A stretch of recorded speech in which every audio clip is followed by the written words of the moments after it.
감사합니다. 고린도후서 9장입니다. 오늘 저와 여러분에게 주신 하나님 말씀은 고린도후서 9장이고 올해 고린도후서를 다 마무리를 못할 것 같죠? 주일이 몇 번 남지 않아서 마무리 못할 것 같고 우리 최선을 다해서 좀 살펴보고자 합니다. 제가 대신 봉독해 드릴게요. 성도를 섬기는 일에 대하여는 내가 너희에게 쓸 필요가 없나니 이는 내가 너희의 원함을 알미라. 내가 너희를 위하여 마게도냐인들에게 아가야에서는 1년 전부터 준비하였다는 것을 자랑하였는데 과연 너희의 열심이 퍽 많은 사람들을 분발하게 하였느니라. 그런데 이 형제들을 보낸 것은 이 일에 너희를 위한 우리의 자랑이 헛되지 않고 내가 말한 것 같이 준비하게 하려 함이라.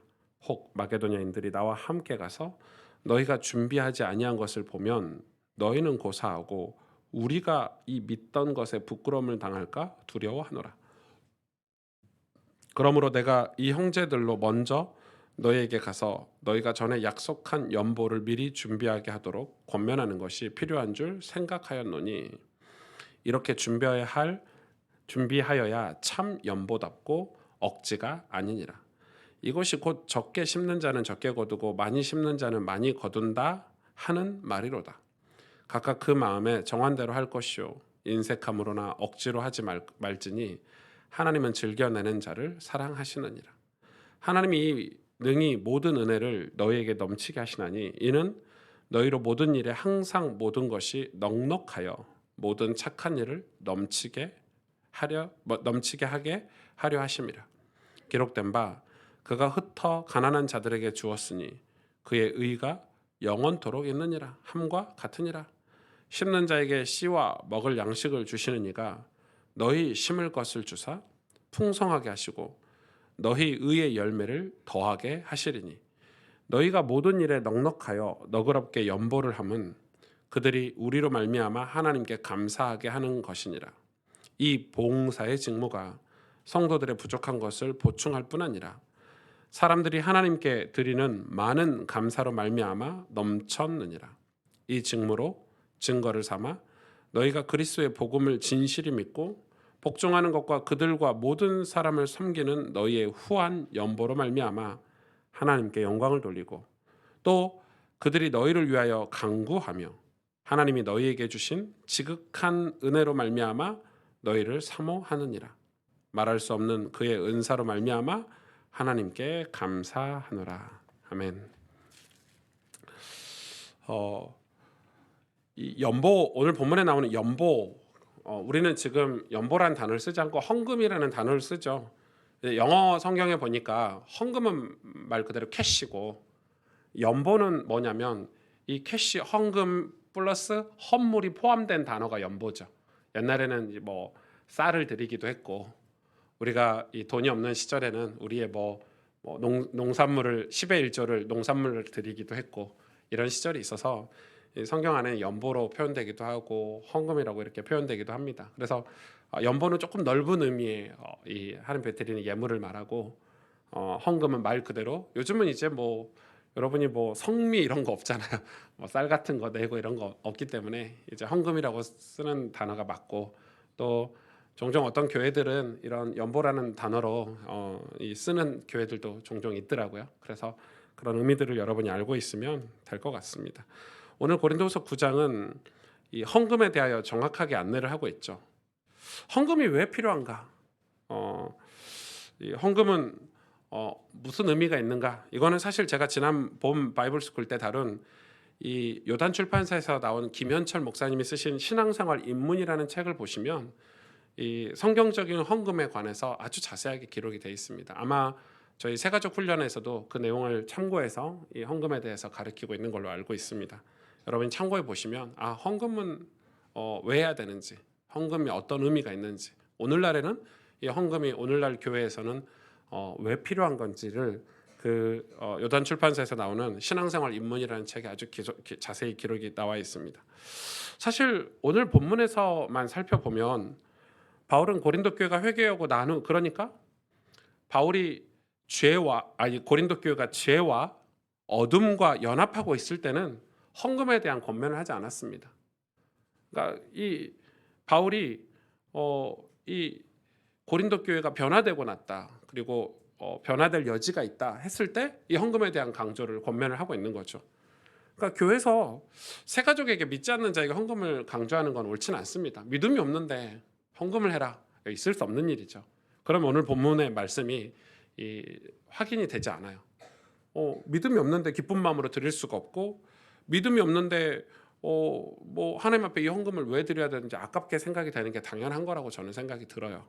그렇기 때문에 헌금은 믿음으로 해야 되는 게 맞고, 믿음 있는 자에게 주시는 축복이라고 저는 생각을 해요. 사실 여러분, 자기 지갑에서 돈이 나가는 것을 아까워하지 않는 사람은 이 땅에 아무도 없을 거예요. 그렇죠? 여러분, 국민이 국가에 세금을 내는 게 당연한데 그 세금 낼 때마다 우리 아깝잖아요. 세금 혜택 다 받아놓고 고속도로도 타고 가로등도 다 불빛 받아놔서 안전하게 걷고 하면서도 이상하게 세금 낼 때는 아까워요. 그 계속 내 돈, 생돈 나가는 것 같고 이렇잖아요. 그게 사람의 심리예요. 돈이 내 품에 있기만을 바라는 것이 인간의 본성이다라고 생각이 들어요. 그럴 수밖에 없죠. 그런데 뭐 그렇다고 쳐요. 그 인간의 본성이니까. 그런데 믿음의 사람들 중에서도, 그리스도인들 중에서도 헌금에 대해서 불편하게 느끼는 분들이 굉장히 많습니다. 그래서 뭐 헌금 때문에 교회 안 간다, 뭐 11조 때문에 교회 안 간다는 분들 되게 많이 만나봐. 사실 11조는 헌금 때문에 안 가는 게 아니겠죠. 근데 핑계거리를 찾다 보니까 뭐 저는 그런 성도도 만나봤어요. 그 목사님이 유학을 갔다 오지 않아서 나는 이 교회 못 다니겠다는 거, 그런 분도 만나봤어요. 그래서 저희 교회는 한 명도 그럼 남아 있을 수가 없잖아요. 그래서 뭐 온갖 핑계들이 있는데, 이제 대표적인 핑계가 뭐 11조를 그것 때문에 교회를 안 간다 이런 분들도 있더라고요. 그렇죠, 그럴 수 있죠. 사실 오늘 이 본문 말씀은 헌금에 굉장히 초점이 많이 맞춰져 있는 본문이에요. 제가 지난주처럼 다르게 설교를 아무리 준비하려고 해도 오늘 본문은 헌금을 이렇게 벗어날 수 없는 내용이에요. 그런데 사실 오늘 본문도 자세히 살펴보면 정말 초점은 헌금이 아니에요. 우리 인생의 주인이 누구냐? 더 정확하게 말하면 재물의 소유권이 누구에게 있냐? 이 이야기를 지금 하고 계시는 거거든요. 여러분, 재물의 소유권이 누구에게 있냐? 여러분, 우리가 정말 예수 그리스도로 구원을 받고 하나님 자녀가 됐고 온 세상 만물을 하나님이 창조하시고 다스리고 있다고 믿는다면, 우리가 가지고 있는 이 재물의 소유권도 하나님께 있다. 그러면 그걸 믿는다면 감사함으로, 기쁜 마음으로 헌금할 수 있겠죠. 재물의 소유권이 하나님께 있으니까. 우리의 모든 생사화복의 주관자가 하나님이시고, 우리 일생 주신 분도 하나님이시고 거두어 들이시는 분도 하나님이라고 믿는다면 우리가 기쁜 마음으로 하나님께 드릴 수 있을 것 같아요. 그렇죠? 그런데 제가 헌금에 대해서 어느 정도 성경을 찾아보고 자료를 찾아보고 내린 결론은 몇 가지가 있는데, 첫째는 하나님께서는 선한 사업, 하나님이 교회를 통해서 하시는 첫 번째 사역이 선한 사업이거든요. 즉 복음을 듣지 못하는 사람들에게 복음을 전하는 것, 교육의 혜택을 받지 못하는 사람들에게 가르치는 것, 억울한 일을 당한 사람에게 변호를 하는 것, 아픈 사람에게 치료를 하는 것, 소외당하는 사람에게 함께하는 것, 배고픈 사람에게 먹을 것을 제공하고, 벗은 사람들에게 입을 것을 제공하고, 재난당한 사람들에게 피난처를 제공하고, 불의를 강요당하는 곳에서는 정의의 소리를 제공하는 것이 교회의 존립 이유라고 성경은 가르치고 있어요. 여러분, 교회는 그래서 세상에 굉장히 중요한 역할을 하는 곳이에요. 어떤 분들은 교회가 뭐 복음만 전하면 되지 왜 교회가 이런 것도 하려고 하고 저런 것도 하려고 하시냐라고 말하시면, 우리는 이 나라나 저와 여러분의 삶은 굉장히 이상해질 거예요. 여러분, 우리나라 초창기 때 교회가 독립운동 때 했다는 거 아십니까? 나라가 어려울 때 헌금을 하고, 교회가 나라를 위해서 수많은 인재들을 교회에서 키우고, 질병에 빠져 있는 사람들을 치료하기 위해서 병원을 짓고, 전부 다 교회가 하고 선교사님들이 했습니다. 그러니까 교회의 존립 이유가 그런 것입니다. 그래서 건강하고 성숙한 교회는 종교 행사비보다 그런 일들을 감당하는 이 사람들을 키우는 어떤 사례비, 선교비, 교육비, 구제비가 훨씬 더 많아져야 된다고 저는 생각합니다. 교회가 선한 사업을 하는 것이 당연하기 때문에. 그런데 대부분 이 많은 분들이 이 헌금을 잘 준비하지 않습니다. 그래서 뭐 주일마다 그때그때 주머니에 있는 돈 꺼내서 헌금 봉투에 담아서 헌금하는 게 일상이죠. 다행히 저희 교회는 진짜 좋은 교회인 게 헌금함을 돌리지 않지 않습니까? 저는 헌금함 돌리는 게 성경적인가 진짜 많이 고민했습니다. 개척 초기에. 저는 그건 옳지 않다고 생각했어요. 그거는 사람들의 심리를 이용하는 것이고 진실하게 정직하게 헌금하는 게 아니라고 저는 생각했어요.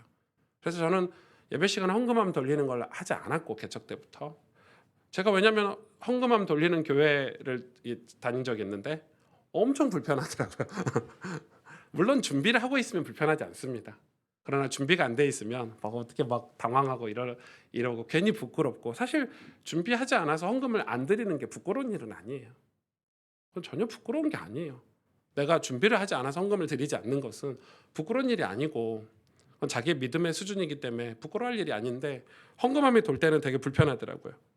그런데 그게 그런 헌금함이 도냐 안 도냐 그 이야기를 하는 게 아니라 우리가 뭐 경제가 어렵다, 우리의 집안 사정이 어렵다 하는 성도님들도 계시잖아요. 또 반대로 좀 넉넉하게 사시는 분들도 계세요. 교회는 다양한 계층이 모이기 때문에 경제적인 이 형편이 다 똑같지 않아요. 뭐 우리 교회는 연소득 얼마 이상, 뭐 얼마 이하만 다니세요 이런 게 아니잖아요. 우리 교회는 뭐 대학교 졸업하신 분만 다니세요 이렇게 아니잖아요. 교회는 그럴 수가 없어요. 교회는 가난한 분들도 계시고 부유한 분들도 계시고 많이 배우신 분도 계시고 못 배운 분도 계시고 나이가 많은 분도 계시고 그렇지 않은 분도 계시고 몸이 건강한 분도 계시고 그렇지 않은 분도 계신 곳이 교회예요. 그렇죠? 근데 성경은 그것과 상관없이 헌금을 가르쳐 주시는데 그 첫 번째가 뭐냐면 준비하는 헌금인 거예요. 오늘 본문에 너희가 이 헌금을 준비했냐는 거예요. 헌금을 준비해서 하라는 거예요. 이 준비라는 건 굉장히 중요하죠. 왜냐하면 이 준비라는 것 자체 안에 뭐가 들어있죠? 마음이 다 들어있잖아요. 제가 결혼식을 주례를 하거나 뭐 신방을 하거나 뭐 제가 중요한 분들을 만나기로 약속이 돼 있으면 항상 저는 이 성경책이나 제가 읽고 감명 깊게 읽었던 책들을 항상 준비해요.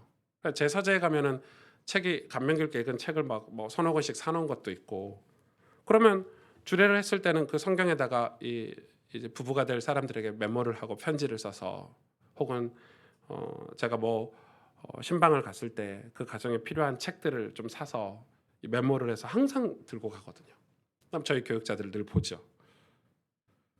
근데 그게 저만 그런 줄 알았는데 얼마 전에 저희 교회 설교하러 오신 이상규 교수님이 저희 교회 오실 때 책을 3권이나 들고 오셨어요. 이 책은 하고 오목사에게 이렇게 무슨 이유로 이 책은, 저는 교수님이 신학 교수니까 막 신학책 들고 올 줄 알았는데 주기철 목사님의 책을 들고 오셨고요. 그리고 뭐 조지 밀러 책에 기도 엄청 많이 해야 되는 그런 책을 들고 오셨고요. 저한테 딱 필요한 책인 거죠. 신학 교수니까 자기 책 들고 올 줄 알았는데 목회에 필요한 책들을 딱 선물해서 메모해가지고 가지고 오셨더라고요. 그 말은 우리 교회 오시기 전부터 우리 교회를 생각하고 또 저에 대해서 생각하고 준비하셨다는 말이잖아요. 정말 정성스럽게 준비해서, 여러분 제 친구 중에서도 목회를 정말 반듯하고 하나님 앞에서 귀하게 잘하는 친구들은 제 생일이나 연말에 꼭 저한테 카드를 씁니다. 또 좋은 책이 있으면 메모해서 목사 이 책 내가 감명 깊게 읽어서 보내줍니다. 여러분 목회를 정말 아름답게 하는 목사들은 그렇게 준비를 해요. 별거 아니라고 생각하실지 모르지만 제 삶을 돌아봤을 때도 저는 그런 작은 습관들이 좋은 인간관계를 만들어줬고, 그런 좋은 인간관계가 반드시 열매로 보답으로 돌아온다는 것을 경험을 했습니다. 여러분 진심, 진실, 정성 이런 것들이 다 종이 한 장 차이입니다. 그것과 헌금이 무슨 상관이냐고 여러분 지금 하실 수 있을지 모르지만 지금 하나님이 우리에게 준비하는 헌금에 대해서 얘기하는 겁니다. 우리가 과연 하나님을 어떻게 생각하고 있느냐, 하나님께 드리는 예배 그리고 교회를 통해서 하실 일들에 대한 우리의 관심이 있냐 없냐, 지금 그걸 질문하고 계시는 거잖아요. 그런 삶은 늘 항상 정돈해서 살아가는 삶을 살게 만듭니다. 여러분 뭔가를 준비한다는 것은 늘 여러분 제가 뭐 다음 주 목요일 날에도 누구를 만나기로 약속돼 있는데 아주 중요한 분을 만나기로 약속돼 있는데 그분에게 도움을 좀 줘야 되겠다 이런 마음이 들어서 제가 지난주에 책을 샀고 또 어젯밤에 메모를 했고 그러면은 제 삶이 정돈이 돼 있죠. 여러분 어젯밤에 제가 헛짓거리를 할 수가 없는 거예요. 설교 준비한다고 바쁜데 또 그것도 해야 되니까 제 삶은 늘 스케줄을 짜서 이때는 이런 일을 해야 되고 이런 준비를 해야 되고 그렇게 우리의 삶도 달라진다는 거예요. 그러니까 그냥 대충 그때그때 삶은 삶이 아니라 우리의 삶의 과정, 내용들이 달라지는 거죠. 영적인 게으름에 빠질 수가 없습니다. 여러분 그게 제가 편지만 쓰겠습니까? 그 영혼을 위해서 기도하고 말씀을 준비하고 저는 우리 자녀들에게 그런 삶을 가르쳐 주는 곳이 교회여야 한다고 생각합니다. 세상에서 수학, 영어, 학문을 가르치고 배우지만 여러분 우리가 사람을 섬기는 것, 준비하는 삶, 누군가를 두려워하고 경외하고 우리의 삶을 드릴 수 있는 그런 것들은 여러분 어디서 배울 수 있습니까? 그래서 인내하고 그런 것들이 내 삶에 체득돼서 내 삶이 기본기가 탄탄한 경건 생활을 할 수 있는 것은 교회밖에 가르쳐 줄 곳이 없습니다. 그래서 예배 의식 중에 그냥 예배드리는 예배 의식 속에서 그냥 호주머니 지내서 지폐 한 장 꺼내서 헌금하는 것을 하지 않아야 된다고 성경은 가르치는 것입니다. 사실 준비 안 된 헌금은 안 하는 것이 더 좋다고 기록하고 있다고 저는 생각합니다. 그렇다면 우리 삶에서 하나님께서 재물의 주인이심을 인정하고 또 우리의 교회가 하나님의 선한 일을 감당하도록 하나님께서 정해주신 헌금을 하는 것은 매우 중요한 일이죠. 그래서 그 헌금을 준비하는 삶에 대해서 지금 얘기하는 거죠. 준비하기 위해서는 우리 삶이 꽤나 성경적인 경제관을 가지고 있어야 된다고 생각합니다. 우리가 어떻게 사느냐?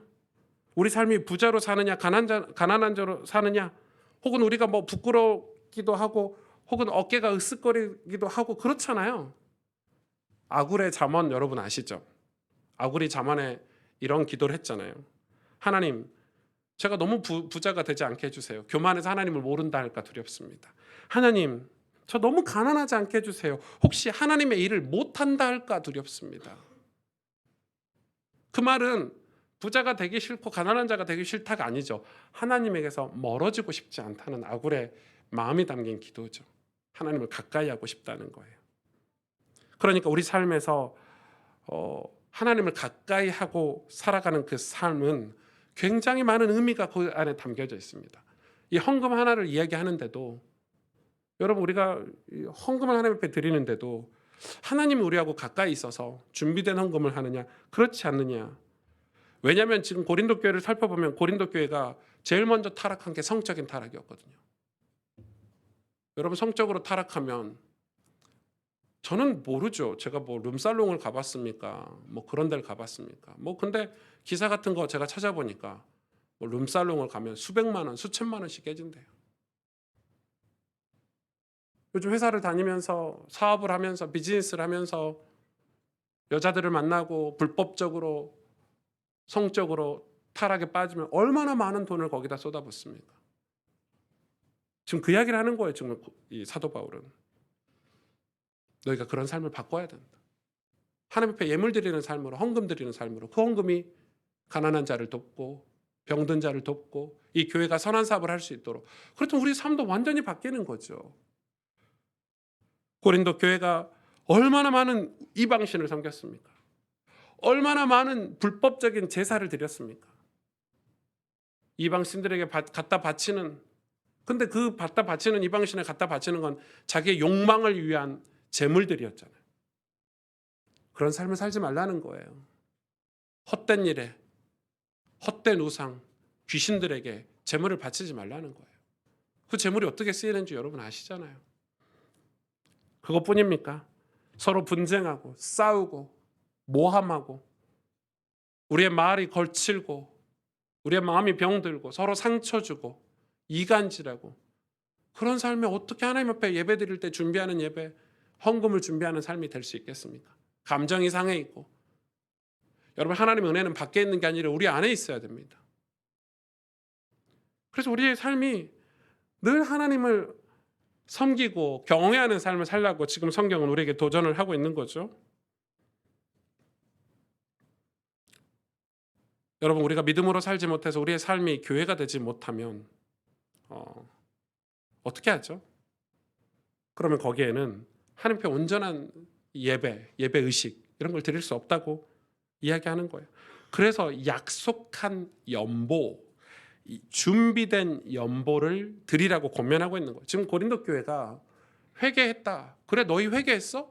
그럼 연보를 준비해. 지금 바울이 그렇게 이야기를 한 것 같죠? 너희가 정말 회개했다면, 너희가 그 부자 동네에서, 고린도 도시에서 너희가 사는 삶에서 정말 회개했다면, 성적인 타락에서 회개하고 이방신을 섬기기 위해서 정말 회개했다면, 이 가난한 지역 마게도니아 교회들처럼 너희가 정말 어려운 지역을 위해서, 하나님의 나라를 위해서, 복음을 위해서 연보를 준비해. 지금 이야기를 한 거예요. 8장 9장에. 그렇게 너희들이 변화된 삶에 대해서 증명해야 돼.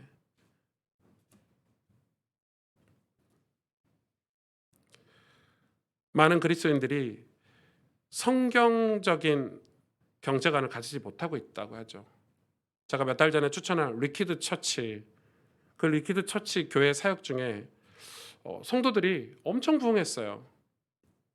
목회를 잘하고 성령이 임하셔서 교회 성도 수가 1,000명, 2,000명 이렇게 됐어요. 그런데 그 목사님이 교회 성도가 1,000명, 2,000명인데 11조 하는 성도가 15%. 그러니까 1,000명 중에 100명 정도밖에 11조를 안 하는 거예요. 그러니까 그 목사님 이상한 거죠. 이 사람들이 1,000명이 교회 와가지고 막 두 손 들고 찬양하고 하나님을 위해서 온 인생을 다 드리겠다고 했는데 실제로 헌금은 10%, 15% 뭐 이렇게밖에 안 나오니까, 여러분 사실 뭐 교회는 11조만 전 성도가 다 해도 다른 헌금을 거둘 필요가 없다고 하죠. 그래서 이 목사님이 성도들이 왜 11조를 하지 않는가 신방을 가고 그들의 삶을 컨설팅하고 살펴보니까 과소비, 레저, 취미생활, 음란, 도박, 불륜, 거기다 돈을 다 쓰고 있더라는 거예요. 그래서 카드빚, 카드를 수십 장씩 가진 가정도 있고. 그래서 여러분 그 리퀴드 교회 책 읽어보시면 알죠. 매년 전 성도와 함께 경제교육을 받습니다. 그 교회는. 저는 참 특이한 교회다. 교회에서 경제교육을 하면 성도들이 올까 싶은데 그 많은 성도들이 불법적인 일을 회개하고 경제 개념을 배우고 성경적인 경제관을 배우고 카드를 자르고 하나님 앞에서 이렇게 깨끗하고 바르게 살아야 되겠다는 결단들을 하고, 11조가 90%라고 하죠. 그 교회는. 그러니까 그 90%의 11조로 아프리카의 수천 개 우물을 파고 학교를 지어주고 그렇게 할 수 있는 거예요. 수많은 신학생들을 키우고 목회자들을 키워서 곳곳에서 사역하게 만들고.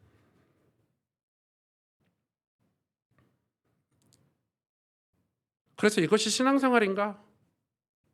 주일날 뜨겁게 찬양하면서 돌아서서는 음란한데 도박에 돈 쓰고 그러는 게 우리의 신앙생활인가? 그게 믿음으로 사는 것인가? 우리가 무엇을 위해서 일하고 있고 가정을 이루고 있으며 자녀를 키우고 있는가?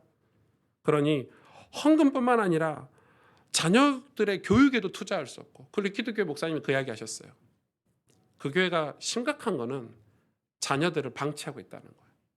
다 교회 와서 은혜 받으면서 사실 삶을 살펴보니까 자녀들을 다 방치하고 자녀들에게 투자하지 않고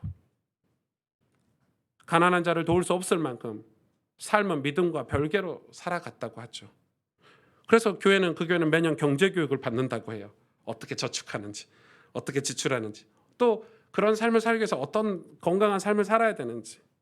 당연하게 11조를 내면서도 부부관계가 회복되고 가정은 믿음으로 화목해지고 자녀들은 부모를 공경하게 되고 신앙생활은 뜨거워지고 복음을 위해서 헌신하는 삶으로 나갈 수 있는 거죠. 이거 하나님을 경외하는 삶 하나하나에 모든 게 회복되는, 하나님 분명하게 약속하셨습니다. 오늘 고린도 후서 10절에 보니까 심는 자에게 씨와, 이거 굉장히 중요해요. 여러분 이 구절을 이 성경의 키포인트가 헌금의 키포인트예요.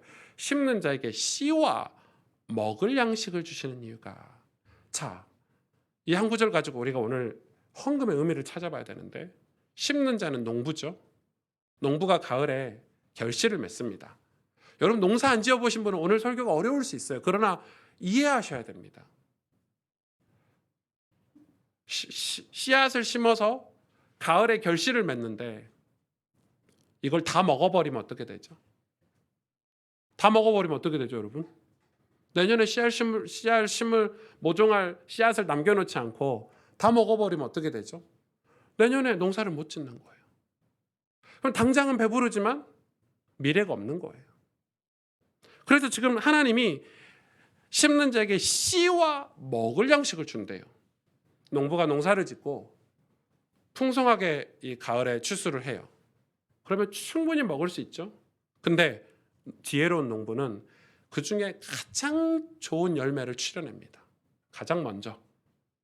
그걸 지금 11조라고 가리키는 거예요, 하나님은. 가장 좋은 거를 추려내서 그걸 보관하죠. 그리고 봄에 심습니다. 왜? 더 좋은 농사를 짓기 위해서. 더 좋은 미래를 위해서 씨앗을 따로 빼놓죠. 그래서 너희 심을 것을 주사 그 10절 하반절에 보니까 풍성하게 하시고 너희 의의 열매를 더하게 하신다고 오늘 말씀에 기록하고 있습니다. 의의 열매를 더하게 하신대요. 여기서 더하다는 말은 플러스잖아요. 풍성하다. 원래 있는데 더한 거예요. 쌓이는 거죠.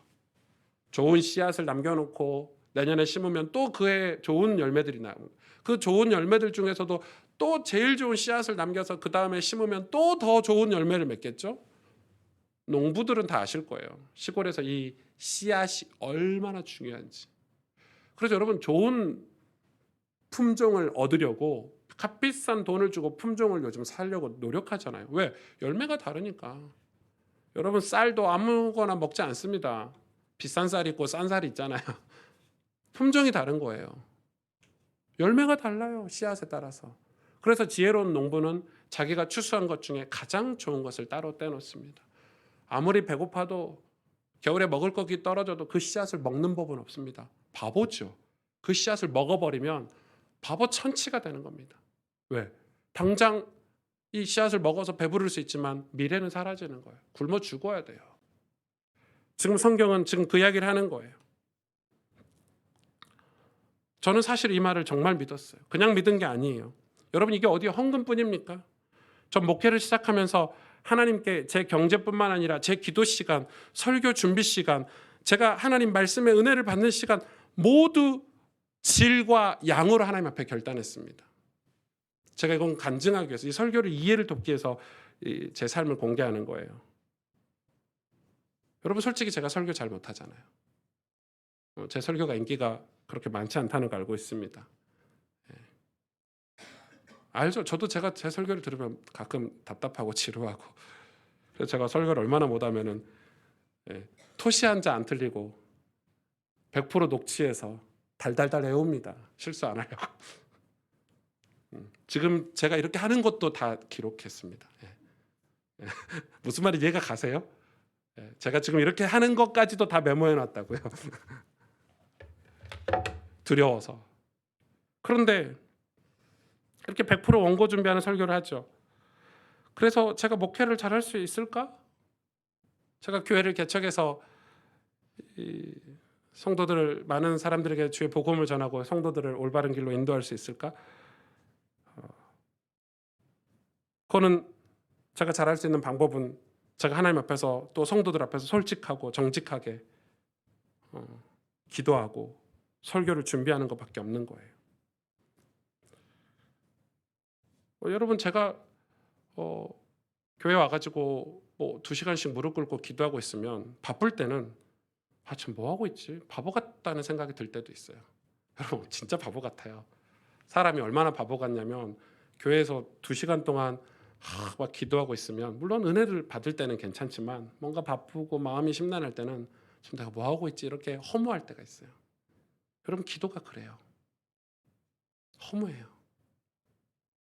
그런데 제가 확신을 얻는 거는 성경 속 인물뿐만 아니라 믿음의 선배들이 이 기도의 질적인 시간 없이 목회 성공한 사람이 없더라고요. 그리고 기도 없이 목회 성공한 사람들은 다 끝이 좋지가 않아요.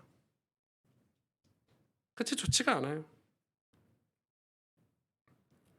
여러분, 기도의 시간이 헛되지 않잖아요. 공부도 같죠? 공부도 그와 같아요. 열심히 노력하는 자가 좋은 성적을 얻어요. 그러지 않는 법이 없어요. 운동하는 분들은 아실 거예요. 겨울에 기술과 체력에 시간을 투자하지 않고 돈을 투자하지 않으면 롱런할 수가 없어요. 좋은 성적을 얻을 수 없어요. 그래서 운동선수들은 받은 연봉의 몇 프로를 떼서 기술 투자에, 또 코치들을 자기가 개인이 영입해서 반드시 기술을 계속 연마를 해요. 체력 훈련하는 코치들을 사가지고, 그래서 겨울 내내 체력 훈련을 해요. 그래야 또 이 운동으로 밥 벌어 먹고 살 수 있으니까. 기본 아닙니까? 씨앗과 먹을 양식을 구분하는 것. 우리 삶도 다 똑같아요. 여러분, 이게 어디 헌금 얘기입니까? 그런데 얼마나 어리석냐면 크리스찬들이 하나님 복 주셨다고 다 먹어버리는 거예요. 자녀들에게 남겨놓지도 않고, 후대를 위해서 남겨놓지도 않고, 하나님 축복해 주셨다고 막 사는 거예요. 기도 시간도 다 빼앗아 버리고, 말씀 읽는 시간도 빼앗아 버리고, 하나님 축복해 주셨으니까 막 즐기고 사는 거예요. 지금이 놀 때지 하고 막 놀고 사는 거예요. 제가 놀지 말란 말이 아니고, 씨앗은 구분해 놓고 살아야죠. 씨앗은 하나님 앞에 들여놓고 살아야죠. 씨앗은 저장해 놓고 살아야죠. 저는 그게 시간의 11조라고 생각하고, 우리의 노력의 11조라고 생각하고, 우리 재물의 11조도 마찬가지라고 생각합니다.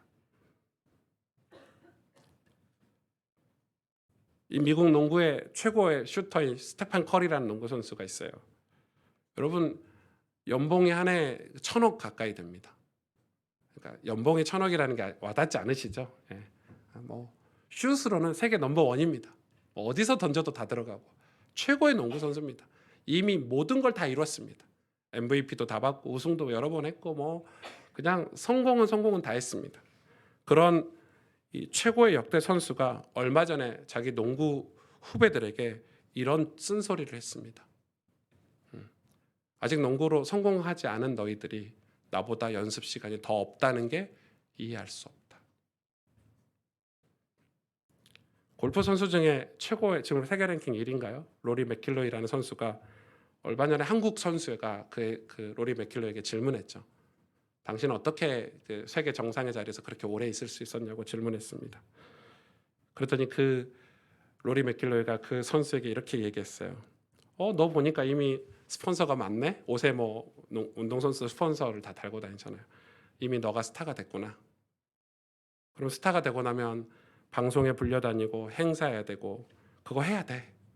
그게 우리의 프로야. 그러나 너가 성공 그 자리에 갈 때까지 매일 뼈를 깎는 노력을 했던 그 연습 시간은 빼앗기지만 안 돼. 그 말은 본인도, 세계 랭킹 1위인 본인도 그걸 매일 한다는 거죠. 내가 성적이 나든 안 나든, 내가 성공했든 하지 않았든 늘 그 시간을 지켜서 한다는 거예요.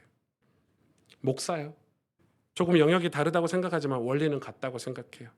왜 제가 밤새서 성경을 연구하고 신학 텍스트를 지지고 기도하고, 여러분 저도 놀 줄 알아요. 저 이번에 월드컵 경기를 제대로 한 편도 못 봤거든요. 잠깐 시간이 없어요. 그 월드컵을 다 보고 있을 시간이 없어요, 여러분. 학교를 다니고 있었다 보니까 레포트도 쌓여 있죠. 설교 준비도 해야 되죠. 돌아오는 송구영신 예배 준비하죠. 크리스마스 준비해야 되죠. 제가 오죽하면 이번 한 달 금요일 설교를 저희 교육자들에게 부탁했겠습니까?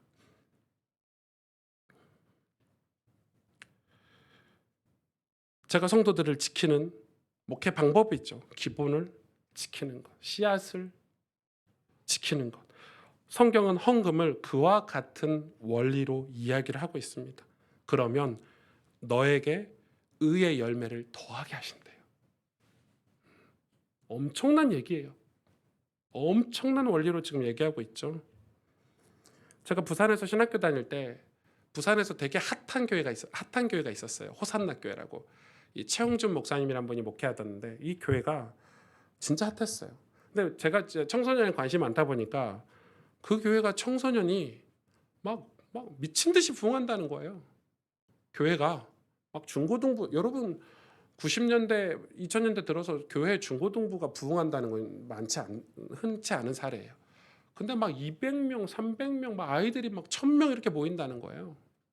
그래서 가서 막 갔죠. 제 친구들하고 그 호산학교를 갔어요. 주일날 예배드리러 가고 견학을 갔죠. 궁금해서. 근데 별거 없어요. 중고등부 목사님 설교도 뭐 잘하는 것도 아니고 뭐 똑같아요. 예배 끝나면 공과 공부하고 아이들이 뭐 성가대도 하고 뭐 찬양팀도 하고 눈빛은 좀 다르더라고요. 그래서 소문을 듣자 보니까 그 교회가 왜 부흥했냐는 그 소문 중에 하나가 뭐냐면 그 교회에 고등부만 얘기할게요. 고등부에 한 21개 정도 학교에 다니는 아이들이 그 교회에 모인 거예요. 그러니까 그 교회 애들을 분석했더니 21교에 흩어져 있는 거죠. 근데 21개 중에서 전교 1등 9명이 그 교회를 다닌대요. 그러면 여러분 전교 1등이 9명이 있어서 그 교회를 갈까요, 애들이? 아니죠. 애초에는 그게 없었겠죠.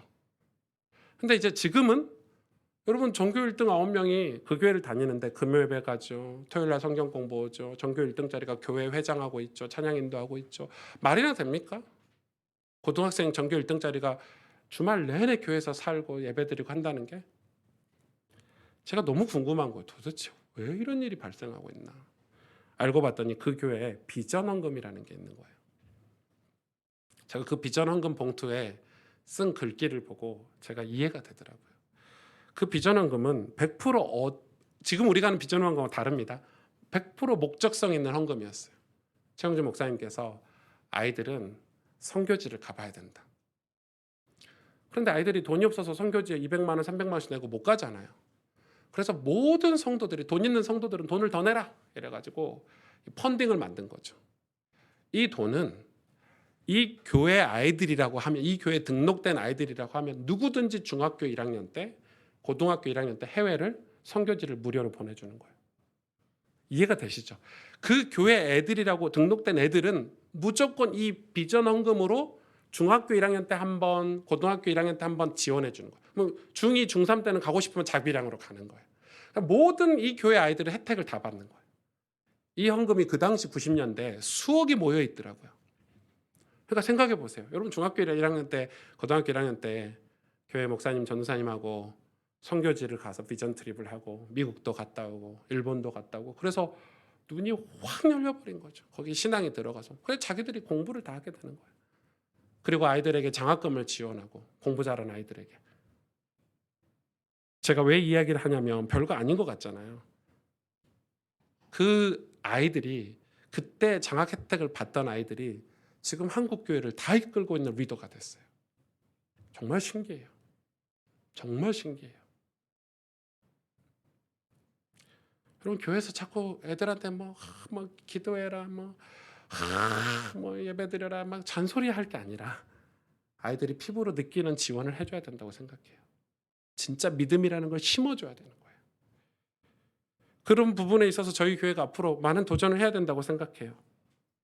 이제 우리 교회가 조금 커져서 부서별로 그런 사역들이 이루어지고 전도사님들이 아이들 데리고 선교지도 가보고 어떻게 사는 것이 아름다운 믿음의 삶인지 같이 공부도 하고 그게 봐야지 그런 삶을 살게 되거든요.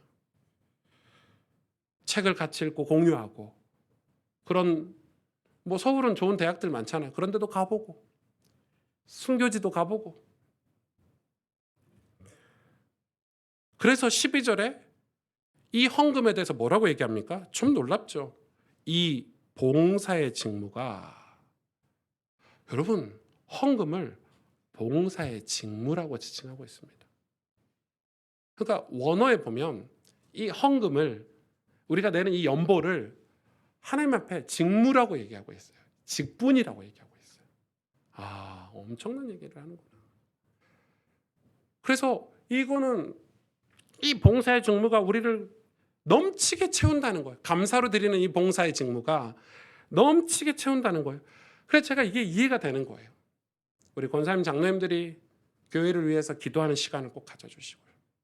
기도의 11조를 드려주시고 우리 자녀들을 위해서 기도의 11조를 드려주시고 우리 요즘은 기도할 때 다 내 기도밖에 안 하잖아요.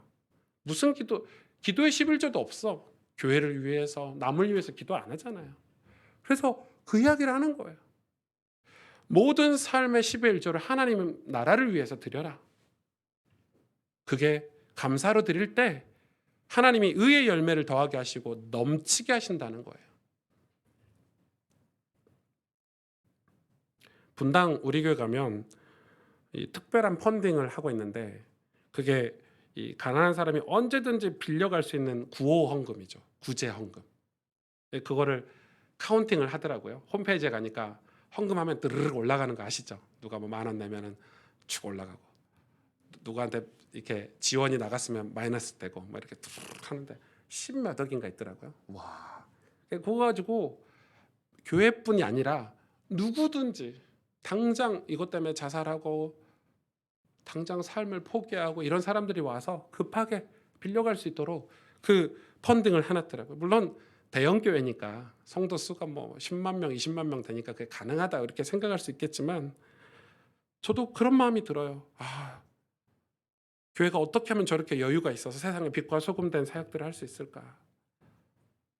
그거는 하나님의 마음을 성경에서 발견해서 끊임없이 교육하고 도전하고 그런 과정을 포기하지 않고 해내려는 분들이 계셨기 때문에 그 속에서 많은 성도들은 의의 열매를 맺는 삶을 사는 거죠.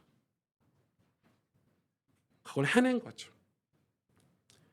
역대상 3장 5절에 여러분 이번 주에 읽으셨죠? 우리아의 아내 밧세바가 아니라 암미엘의 딸 밧수아라고 이렇게 나옵니다. 여러분 역대상하는 열왕기 상하는 경고의 말씀이라면 역대상하는 자녀들에게 우리 조상이 하나님께서 이렇게 축복하셨다라는 소망의 책이거든요. 그래서 이런 조그만 변화로 인해서 여러분 우리아의 아내 밧세바 이러면 다윗이 회개하고 난 그 전 과정을 들춰버리는 거잖아요.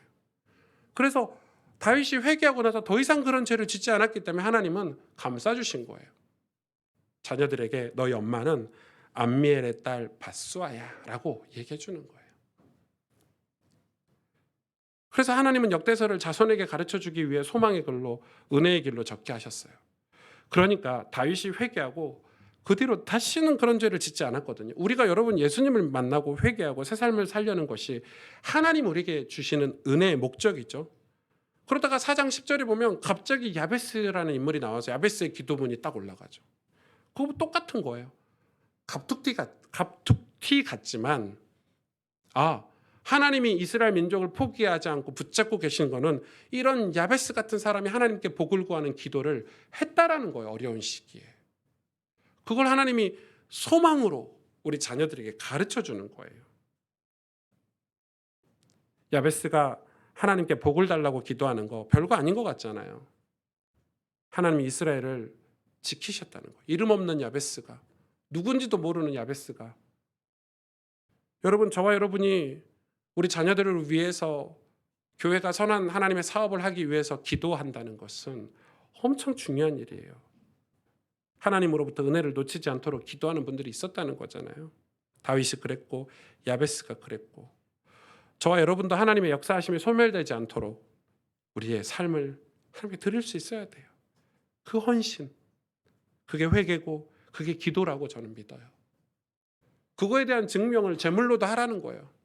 바울은 제물로도 하라는 거예요. 너의 삶이 죄에서 벗어나 반듯하게 산다면 하나님께 당연히 드려야 될 11조 할 수 있지 않냐 이 말이죠. 야고보서 2장 13절부터는 이렇게 말하고 있죠. 형제들아, 사람이 믿음이 있노라 하고 행함이 없으면 무슨 유익이 있으리요. 엄청 합리적인 얘기를 하고 있어요. 아무리 말로 믿음 해도 실제로는 성경도 안 읽고 기도도 안 하고 행함이 없으면 유익이 없다는 거예요. 그래서 요즘 그리스도인들은 유익이 없구나. 다 말이에요. 긍휼이 있는데 똑같은 얘기를 하죠. 야고보서에. 긍휼이 있는데 긍휼을 행하지 않으면 뭐가 있다고요? 심판이 있대요. 13절에. 사랑이 있는데 사랑하지 않으면 그건 사랑이 아니라고 얘기해요. 영혼 없는 몸이 죽은 것 같이 행함 없는 믿음도 죽은 믿음이다라고 야고보 사도가 얘기하죠.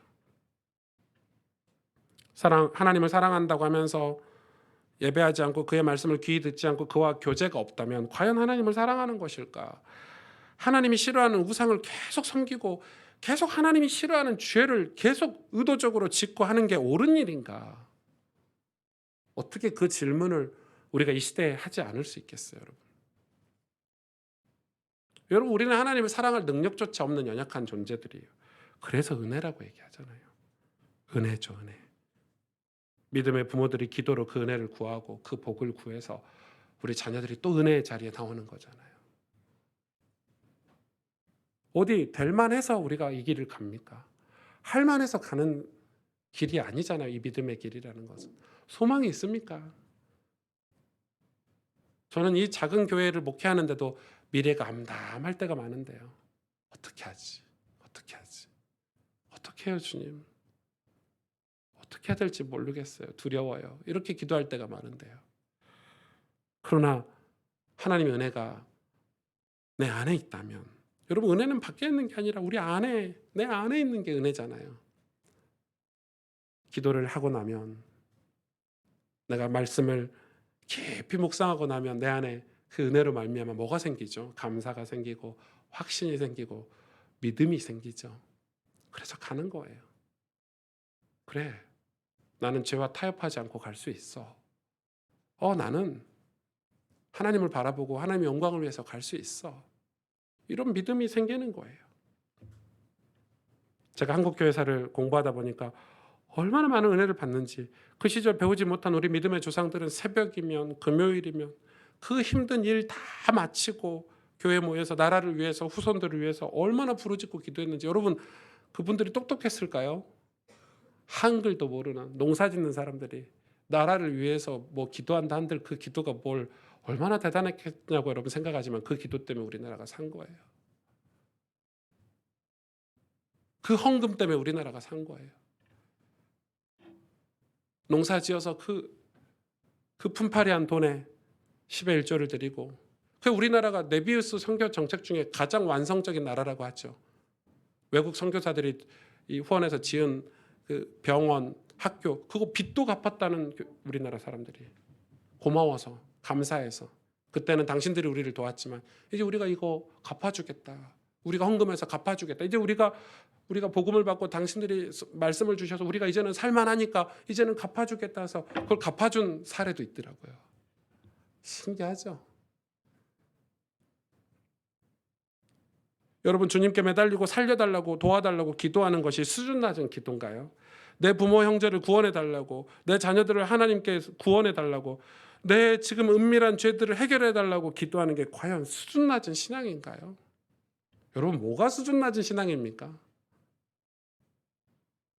행함이 없는 신앙이, 기도하지 않는 신앙이 수준 낮은 신앙인 거예요. 긍휼이 있는데 긍휼을 베풀지 않는 게 수준 낮은 신앙이라고 얘기하는 거예요. 오늘 본문은 연보를, 헌금을 감사로, 믿음대로 드리라고 하죠.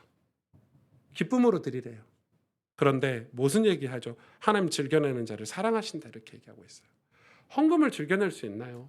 도대체 어떤 믿음의 삶이라야 헌금을 즐겨낼 수 있을까요? 여러분, 이거는 헌금을 많이 걷기 위해서 제가 설교한 거가 아니라는 걸 여러분 아실 거예요. 제가 헌금 설교를 이렇게 한 적이 있나요? 그러나 성경은 얘기하는 거예요. 우리의 삶을, 우리의 기도 시간을, 우리의 달란트를 하나님께 즐겨내는 삶이 도대체 어떤 삶이길래 하나님은 그 삶을 사랑하시냐, 이 말이에요. 우리 삶이 그럴 만한 삶이 되려면 우리 삶은 진짜 주님의 도우심이 필요하죠. 믿음으로 일어서는 삶이어야 되잖아요. 늘 죄에 치이고, 늘 쾌락에 빠져서 살고, 늘 세상과 타협해서 사는 삶으로는 하나님께 즐겨낼 수가 없겠죠. 우리 삶이 완전히 일어서 있어야. 그래서 지난주에 8장에 뭐라고 얘기합니까? 우리에게, 하나님이 우리에게 바라시는 것은 우리가 일어서서 세워지기를 바라시는 하나님. 히브리서에도 말씀하고 계시잖아요. 어그러진 다리를 일으켜 세워라. 저는 다리로 일어나라. 이렇게 얘기하고 계세요. 하나님 백성들이 일어서라는 거예요. 그 일어서라는 의미가 세속적인 의미의 성공이 아니에요. 죄악에서 일어나라. 은밀한 죄에서 벗어나라. 너희 삶이 정말 하나님을 사랑하고 하나님의 영광을 위해서 산다면 너희 삶을 하나님께 드릴 수 있을 만큼 반듯한 삶을 살라 이 말이죠. 그 말이에요. 세속적인 설교가 아니에요. 그러나 하나님은 세속적이라고 표현하기 어렵지만 하나님은 그런 우리의 삶에도 복을 주실 거예요. 분명히 시편에도 잠언에도 전도서에도 구약 곳곳에 하나님을 온전히 바라보고 경외하는 자에게 하나님이 재물과 부를 맡기시고 그 재물과 부로 가난한 자를 섬기게 만드시고 자녀들에게 이 땅에서 자녀들을 강성하게 만드신다라고 약속해 주셨기 때문에 결코 우리가 하나님께 드린 즐겨내는 것을 헛되지 않게 하신다는 거예요. 오늘 말씀을 정리하겠습니다. 하나님은 우리의 의의 열매를 더하게 하신대요. 저는 진짜 그러고 싶어요. 제 삶에 하나님의 의의 열매를 더했으면 좋겠어요. 그걸 늘 묵상하고 꿈꾸고 준비하고 어떻게 하면 우리의 삶이 더 풍성해져서 감사가 기쁨이 우리 안에 있어서 더 많은 사람들에게 예수 그리스도의 이 십자가 복음을 전할 수 있을까? 우리가 이렇게 서로 보듬고 사랑하며 살 수 있을까? 의의 열매가 더해야 되겠죠. 그래서 오늘도 우리의 가장 중요한 씨앗을 보관하고 겨울 내내 또 내년 봄에 심기 위해서 그런 농부의 마음 하나님 우리에게 주신 거 아닌가 같이 기도하겠습니다.